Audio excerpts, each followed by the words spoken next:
자, 오늘 오전에는 계속해서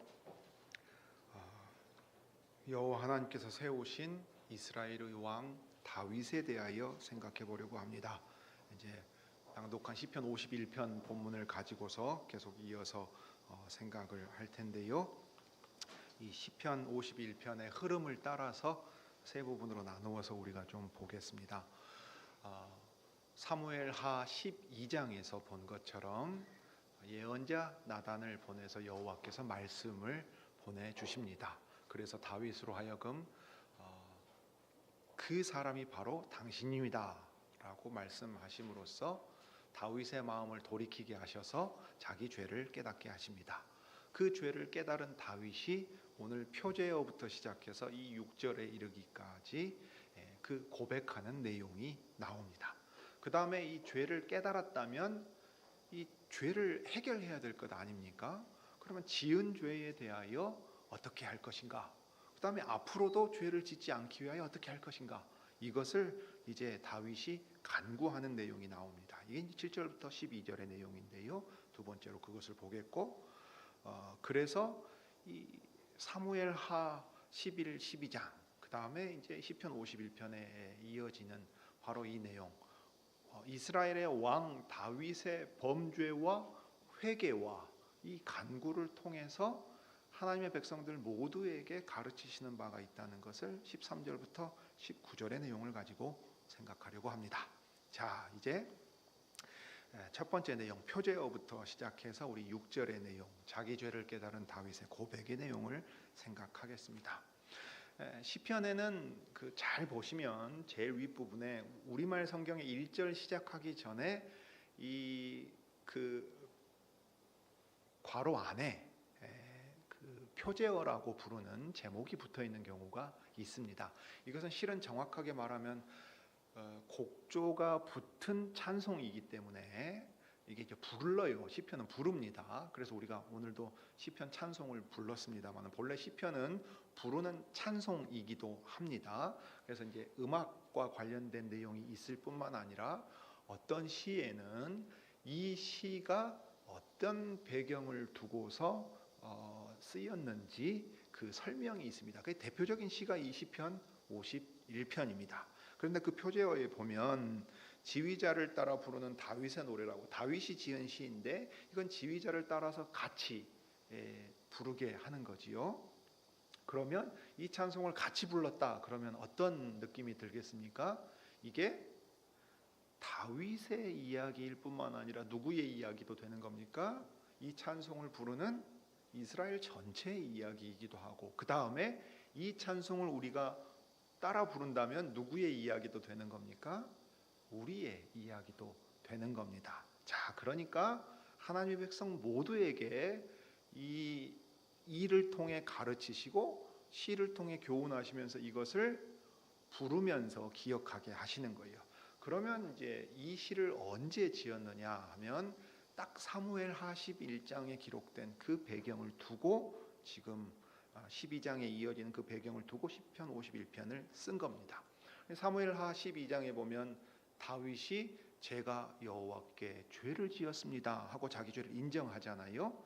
그러니까 이 역사가 아주 간결하게 기록해 두었는데 실은 그 안에 많은 이러저러한 일들이 있고 다윗은 그 일로 말미암아 즉각 깨달은 바가 있어서 이 시로 남겨두게 된 것입니다. 그래서 다윗이 밧세바와 정을 통한 뒤에 예언자 나단이 그를 찾아왔을 때 뉘우치고 지은 시라 했습니다.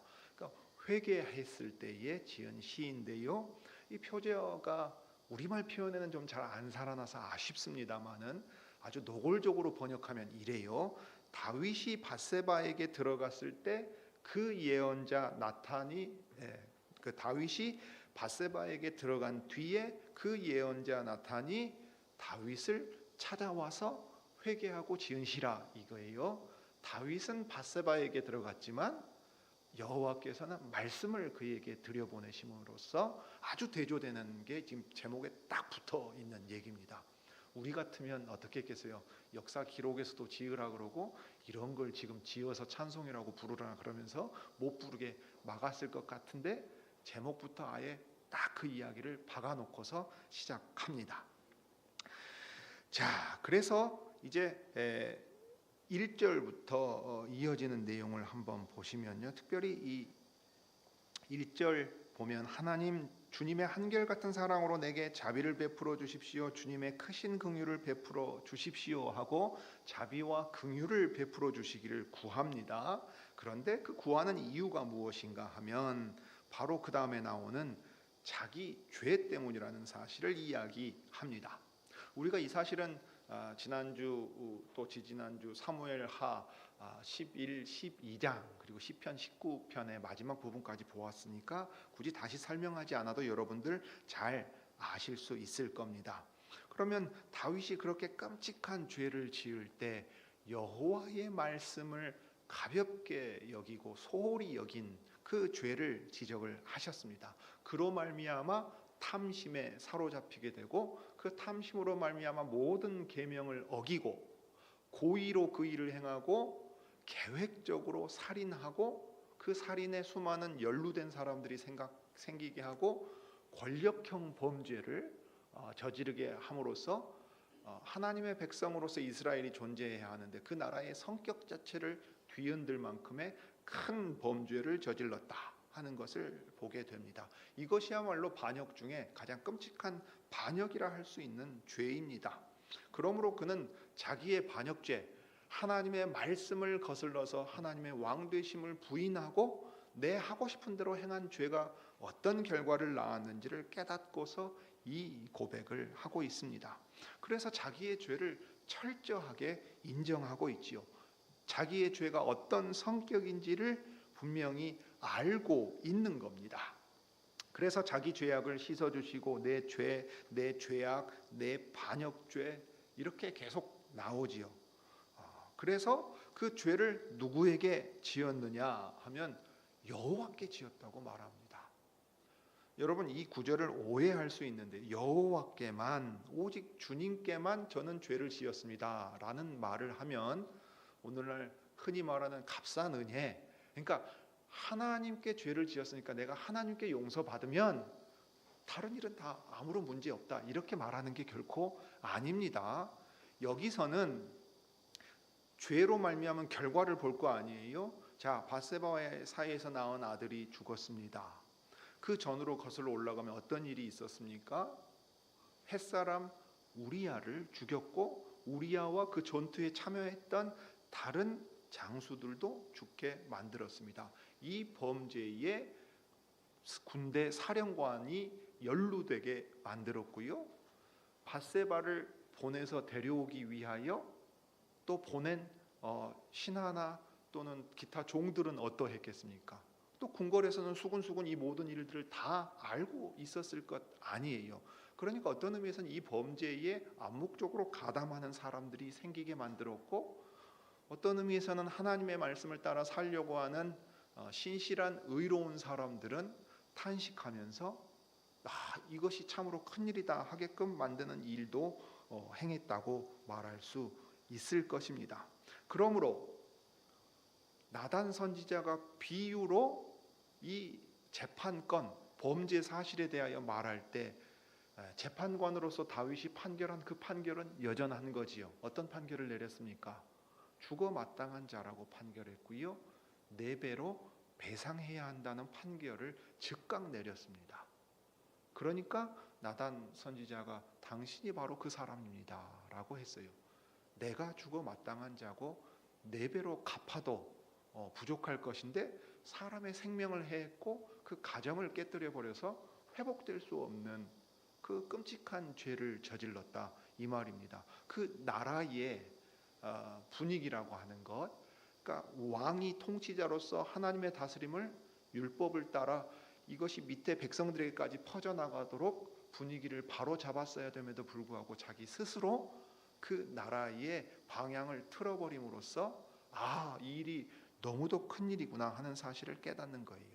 한 개인의 죄에 그치는 게 아니라 국가 전체의 운명을 지금 방향을 쥐고 있는 왕이 틀어버림으로써 이것이야말로 두려운 일이구나 하는 것을 깨닫게 합니다.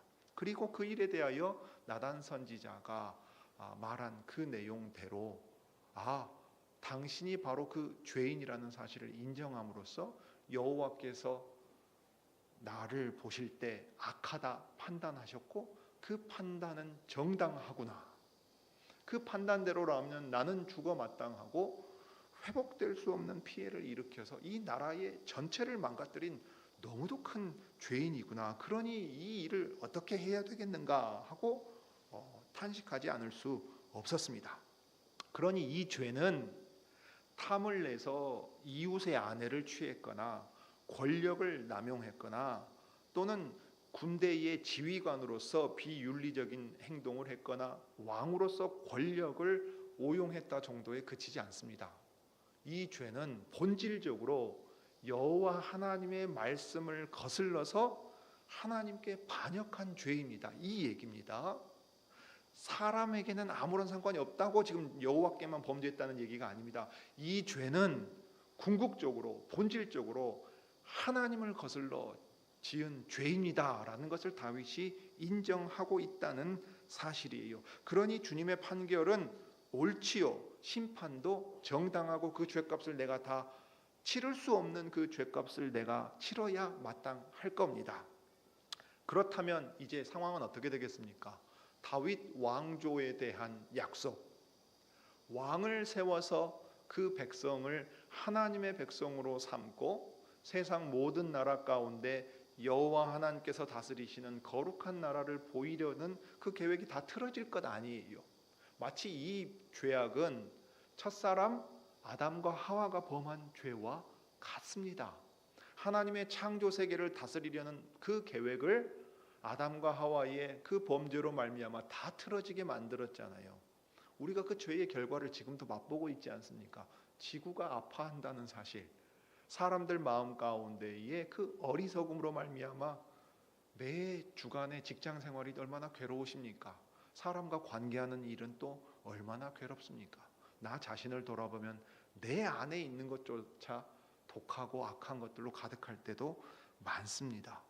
그러니 다윗은 하나님께서 한 나라를 세워서 세상을 경영해 가시려는 그 계획 전체를 망가뜨리는 엄청난 죄를 저지르는 거예요. 그러면 여호와께서 이 일에 대하여 정당하게 심판하시기로 한다면 다윗뿐만 아니라 다윗의 나라도 온전히 존재할 수 없습니다. 한 사람 아브라함을 불러서 한 민족을 한 나라로 삼아 한 왕의 다스림 아래 있게 하려는 하나님의 계획 자체가 수포로 돌아가야 돼요. 여호와께서는 그렇게 하지 않으십니다.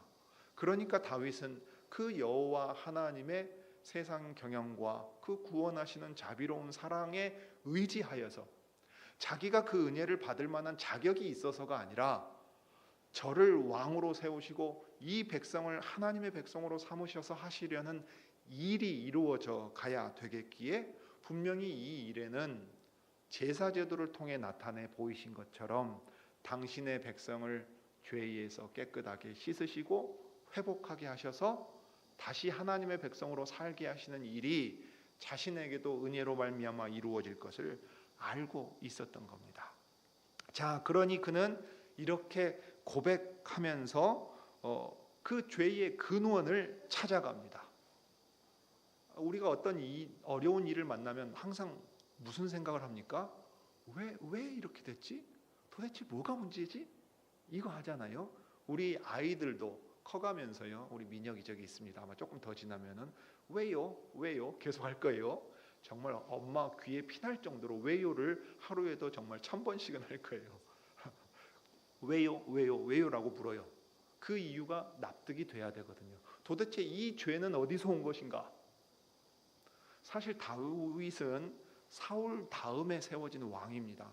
사울의 예를 봤어요. 사울이 어떻게 행했고 여호와께서 사울에게 어떻게 판단하셔서 어떤 결과가 났는지를 본 사람인데도, 그래서 다윗의 평생에 내가 사울처럼 망령되게 행해서는 안 되겠다 하는 마음이 항상 있었을 텐데도 어느 순간 그는 사울을 욕할 수 없고 사울과 다를 바 없는 그 자리에 떨어져 있더라 이 말입니다. 그러니 도대체 이 죄는 어디서 오는 것인가? 우리는 왜 이 죄에 빠져들 수밖에 없는 것인가 하는 근원적인 질문을 던지지 않을 수 없었습니다. 그래서 5절과 6절에서 다윗이 이렇게 고백하는 거예요. 실로 저는 죄 중에 태어났고 어머니의 태 속에 있을 때부터 죄인이었습니다. 여러분, 우리는 이제 교의, 그러니까 말하자면 이 신학을 공부할 때 원죄를 말하면서 시편 51편을 많이 듭니다. 그런데 이 자기의 죄의 근원을 거슬러서 올라가는 이 얘기가 왜 나왔는가를 성경 자체의 맥락에서 우리는 이해를 잘 해야 돼요. 다윗이 스스로 착각한 거예요. 나는 사울과 같지는 않을 것이다. 여호와께서 주신 은혜가 있어서 그런 죄에 빠져들지 않을 것이다 라고 생각하였지만, 너도 사울과 다를 것이 무엇이냐, 너도 세상의 왕들과 다를 것이 무엇이냐 하는 것을 오늘 이 밧세바와 정을 통한 사건, 정확하게 말하면 밧세바와 정을 통한 것도 아니에요. 다윗이 권력을 가지고 강제로 밧세바에게 간 거란 말이에요. 상황이 다르지요. 그렇다면 이 죄가 어디서부터 왔는가를 이스라엘의 왕부터서 분명하게 깨닫고 있어야 하고, 이 왕이 깨달은 하나님의 지혜를 백성들에게도 가르쳐서 죄의 문제를 뼈저리게 항상 깊이 자각하고 있어야 죄 가운데 빠져들어가고 잘못하면 죄에 노예된 상태까지 이르지 않게 될 수 있는 겁니다. 그래서 다윗이 6절에 보면 마음속에 진실을 기뻐하시는 주님, 제 마음 깊은 곳에 주님의 지혜를 가르쳐 주셨습니다 라고 했어요. 여러분, 지금 이 맥락은 지혜를 주신 것을 감사하다고 자랑할 맥락이 아니에요. 탄식하며 통곡할 맥락인데, 주님이 저에게 지혜를 가르쳐 주셨습니다 라고 하면서 주님은 마음속 진실을 기뻐하시는 주님이라고 했어요.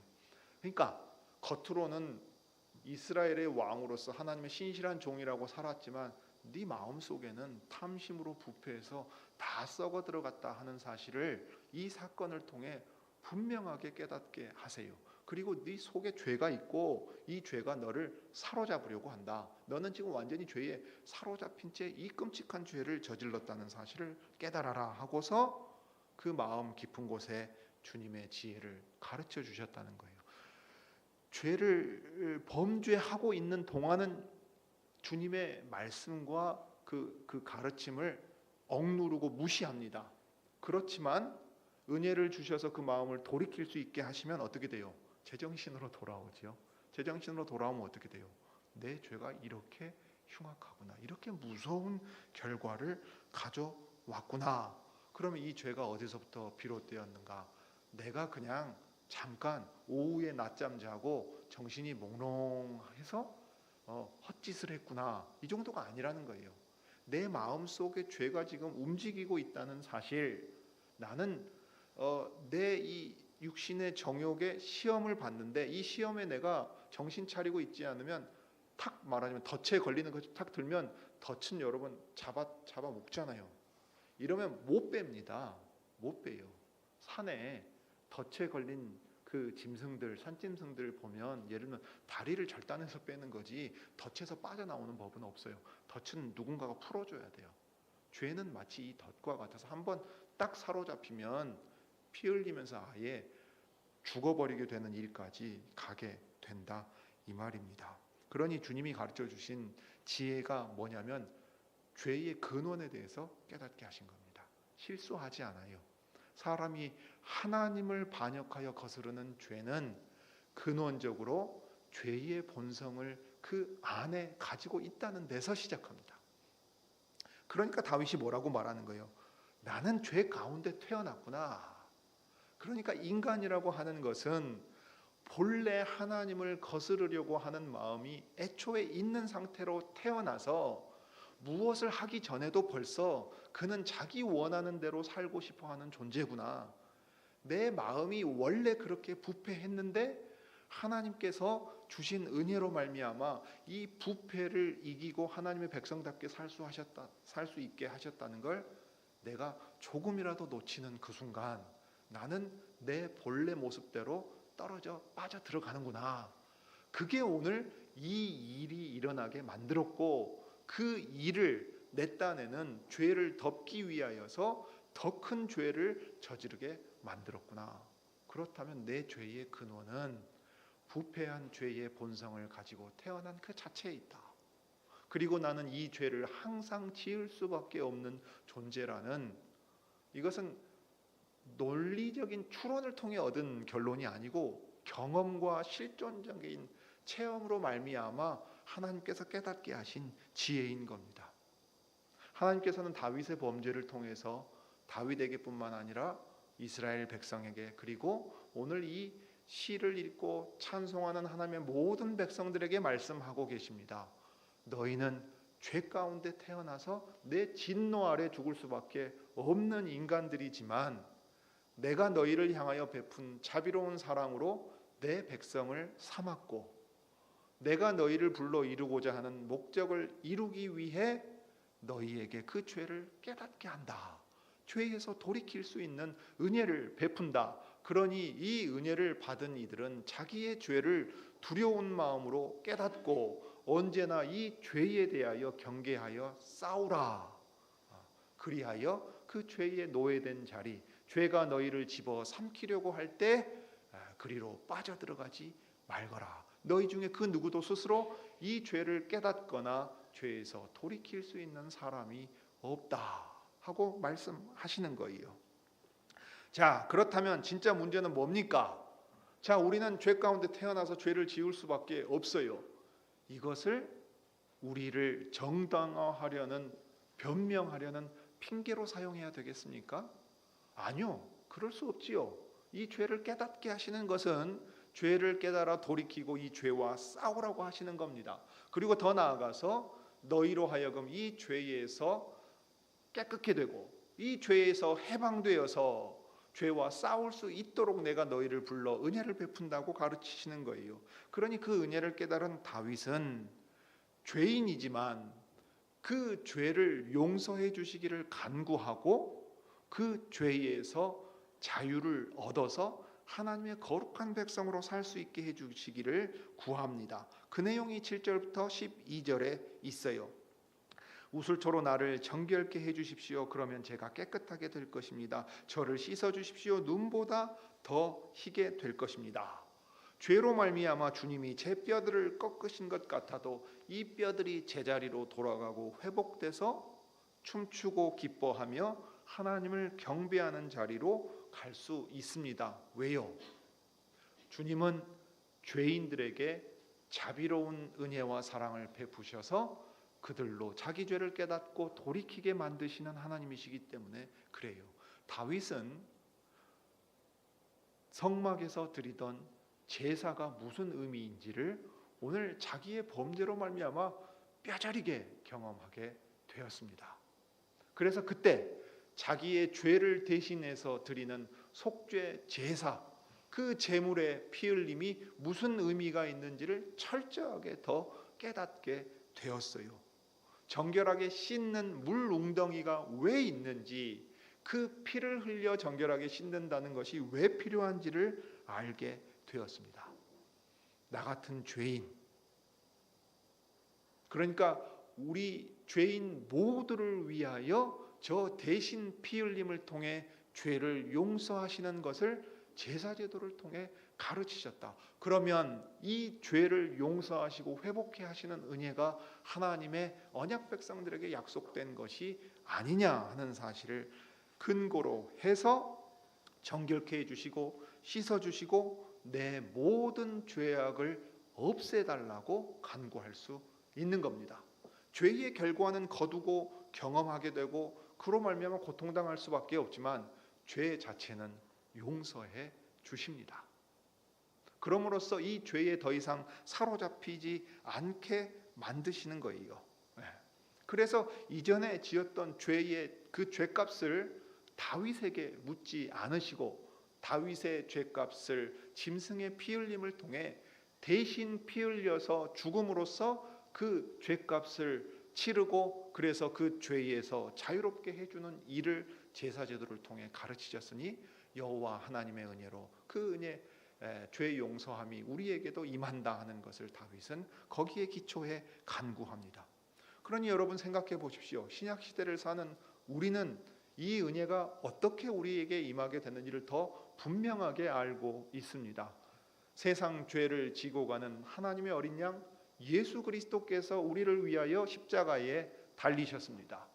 날 때부터 죄를 향하고 죄에 빠져들 수밖에 없는 우리가 자기의 죄값을 직접 감당할 수도 없는 그 영원한 지옥 형벌을 우리 그리스도께서 대신 받으심으로써 우리로 그 값을 치르라 요구하지 않으십니다.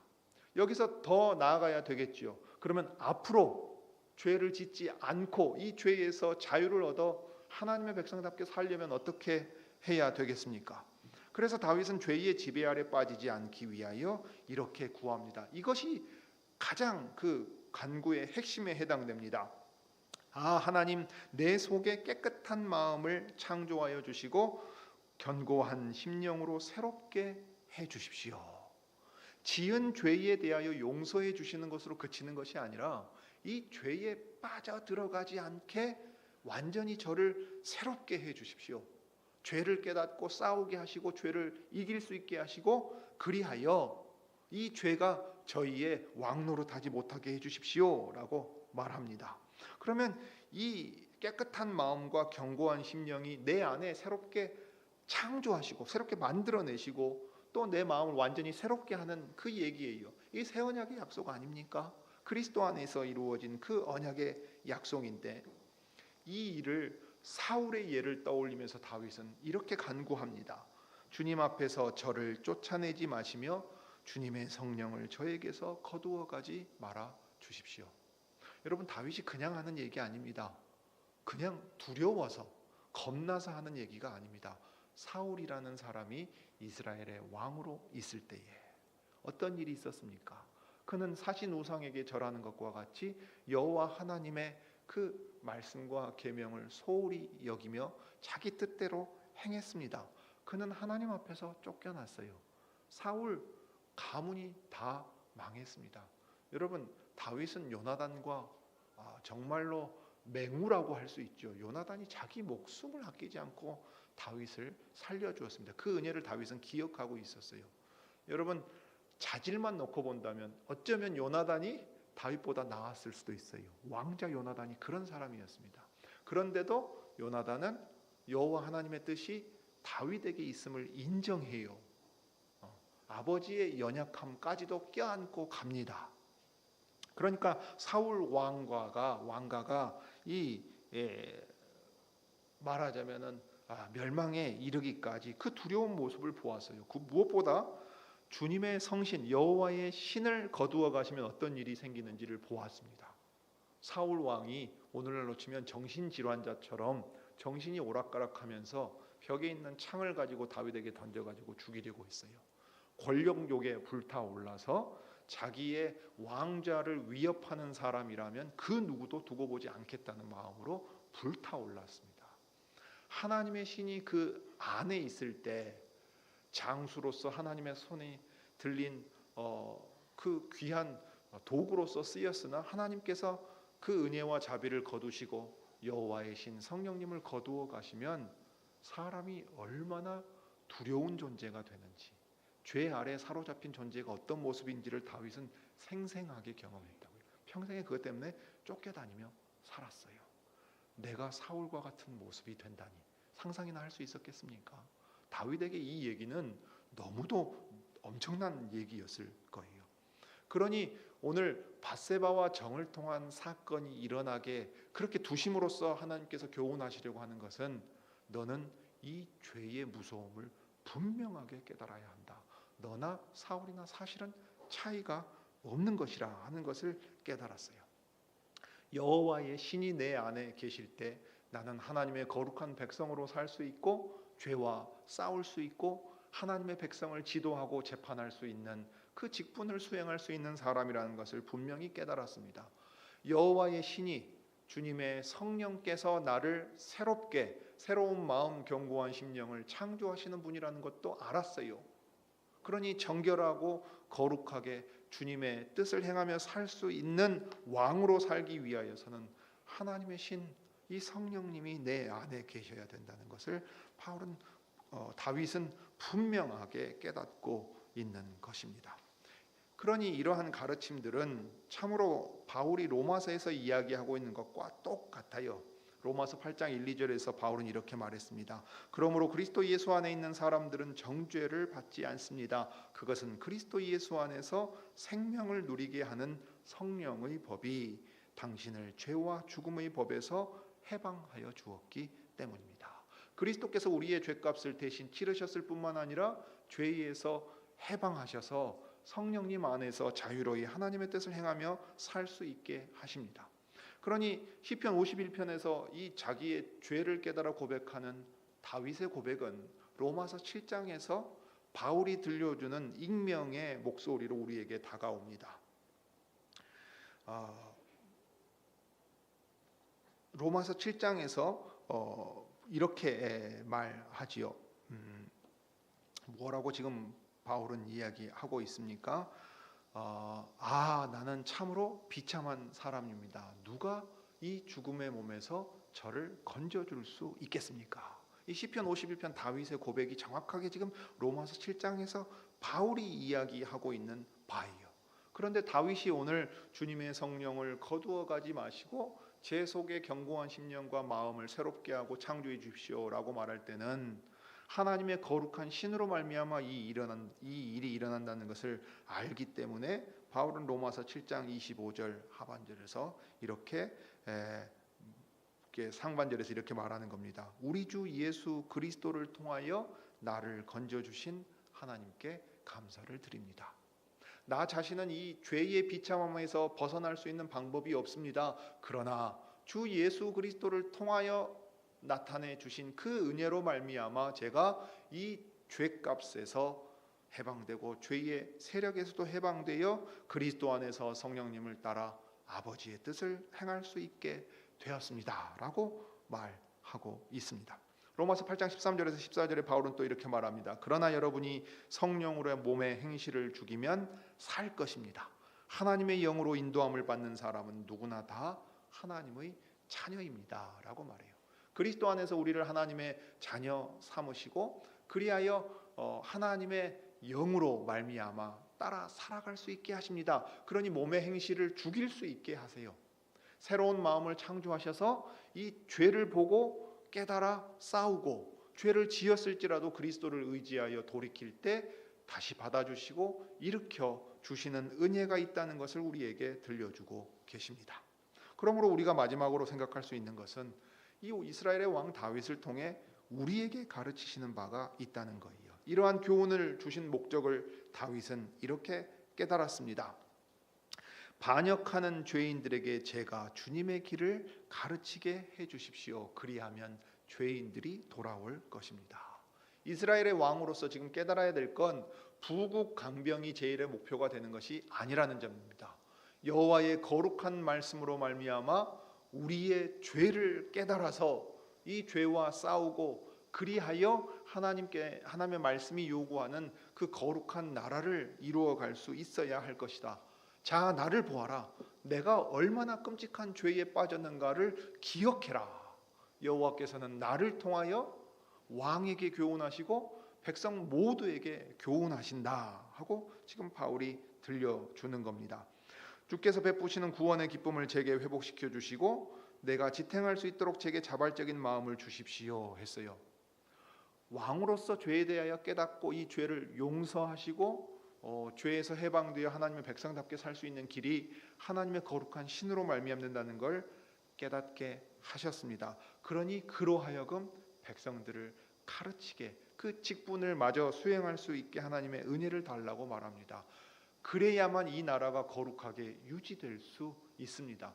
율법을 받았다는 그 사실 자체, 제사 제도가 있다는 그 자체로는 그 마음이 새로워지지 않습니다. 근원적으로는 이 마음의 부패를 새롭게 만들어야만 여호와 하나님께서 언약을 통해 이루시려는 목표가 이루어지니 저로 하여금 깨닫게 하신 이 사실을 백성들에게 가르치게 해 주십시오. 그러면 죄인들이 돌아올 것입니다. 이렇게 말하고 있어요. 바울도 이 사실을 깨닫죠. 우리가 다음 주에는 사도들의 예를 떠올려 볼 텐데요. 생각해 볼 텐데요. 바울은 디모데전서 1장 15, 16절에서 이렇게 말합니다. 그리스도 예수께서 죄인을 구원하시려고 세상에 오셨다고 하는 이 말씀은 믿음직하고 모든 사람들이 받아들일 말씀입니다. 저는 죄인의 우두머리입니다. 저는 죄인의 우두머리입니다. 그러나 하나님께서는 저에게 자비를 베푸셨습니다. 그 뜻은 그리스도 예수께서 끝없이 참아주심의 한 사례를 먼저 나에게서 드러내 보이심으로써 앞으로 예수를 믿고 영생을 얻으려고 하는 사람들의 본보기로 삼으시려는 것입니다. 다윗에게 그의 범죄함을 내버려 두신 이유도 그러합니다. 바울이 그리스도의 대적자로 그 열심을 따라 살도록 두신 이유도 결국에는 그들로 하여금 돌이켜서 백성에게 이 지혜로운 교훈을 내려주기 위함이었습니다. 그러므로 다윗은 이렇게 깨달았습니다. 앞으로 제가 살인죄를 짓지 않게 해 주십시오라고 말하면서 이 실상이 죄의 문제는 제사를 드린다고 할지라도 제사 자체가 우리를 해결해 주지 않는다는 것을 깨달은 거예요. 제사는 계속 드리고 있었습니다. 그런데도 그는 죄를 지었어요. 깨닫지도 못했습니다. 그러면 제사 제도가 본래 드러내려고 하는 의미를 그 효력을 그는 지금 경험하고 있지 못했어요. 그러니 바울은 이 제사 제도를 통해 하나님께서 가르치시는 것은 결국 율법과 제사 제도를 통해 우리에게 가르치시려고 하는 것은 자기 죄를 깨달아 저는 죄인입니다 하고 가슴을 치며 하나님께 나아오는 것이구나. 이것이 바로 진정한 제사구나 하는 것을 깨달아서 이렇게 말했어요. 하나님께서 원하시는 제물은 찢긴 심령입니다. 죄를 짓지 않으면 좋겠지요. 그런데 우리는 죄를 짓지 않을 수 없는 그런 부패하고 비참한 죄인들입니다. 그러면 율법이 있고 제사제도가 있고 할례를 행했다는 것으로 안심하고 지내서는 안 되지 않겠습니까? 오히려 그것이 우리로 하여금 외식하게 만드는 거죠. 가증스러운 사람이 되게 만들고 죄를 깨닫지 못하게 만들지 않습니까? 하나님께서는 이 모든 걸 통해서 우리가 죄인이라는 사실을 탄식하며 나오게 하신 것임을 이제 깨달았습니다. 그러니 우리가 이 찢긴 심령, 자기 죄를 자백하며 나아가지 않는다면 이 모든 것은 우리를 새롭게 만들 수 없습니다 라고 고백하고 있어요. 참된 회개란 무엇이냐? 제사 드린다고 성전에 가서 그 성전 마당을 밟고 짐승을 드리고 오면 되는 게 아니고 결국은 우리가 자기 죄를 깨달아 돌이켜서 하나님의 은혜를 붙잡으려고 하는 그 심령, 그 상태로 나아가는 것이라고 말합니다. 그걸 하나님께서는 기뻐 받으십니다. 이게 그리스도 안에서 기뻐 받으시는 참된 예배인 거예요. 죄가 없어서가 아닙니다. 자기 죄를 깨닫고 그리스도를 의지할 때 하나님께서는 기뻐하시고 회복시켜 주신다고 하는 얘기를 해요. 그래서 바울은 로마서 12장 1절에서 이렇게 말합니다. 여러분의 몸을 하나님께서 기뻐하실 거룩한 산 제물로 드리십시오. 그리스도께서 행하신 제사로 온전합니다. 그러니 믿음으로 우리 자신이 하나님께서 기뻐 받으실 만한 예배를 드리라고 말합니다. 이것이 여러분이 드릴 합당한 예배입니다. 짐승을 드리는 거 아닙니다. 오늘 헌상할 때 드린 물질이 우리를 대신해 주는 거 아닙니다. 찢긴 심령, 하나님의 거룩한 말씀 앞에서 온전히 살지 못하는 우리의 부끄러운 모습을 고백하되 그리스도로 말미암아 용서해 주시고 새 힘을 주셔서 살게 해달라고 붙드는 그 믿음으로 나올 때 하나님께서는 이 예배를 기뻐 받으신다고 말해요. 여러분, 하나님의 나라는 군대로 유지되는 나라가 아닙니다. 통치자의 도덕성으로 유지되는 나라도 아니고 왕의 자문들의 학식과 뛰어난 어떤 실력으로 유지되는 나라가 아닙니다. 주님의 은혜가 그 백성의 죄를 깨닫게 만들고 돌이키게 만들어서 그리스도를 의지하게 하고 그리스도의 말씀을 따라 살게 함으로써 든든히 서갑니다. 다윗은 마지막으로 그래서 이렇게 말합니다. 주님의 은혜로 시온을 잘 돌보아 주시고 예루살렘 성벽을 견고히 세워 주십시오.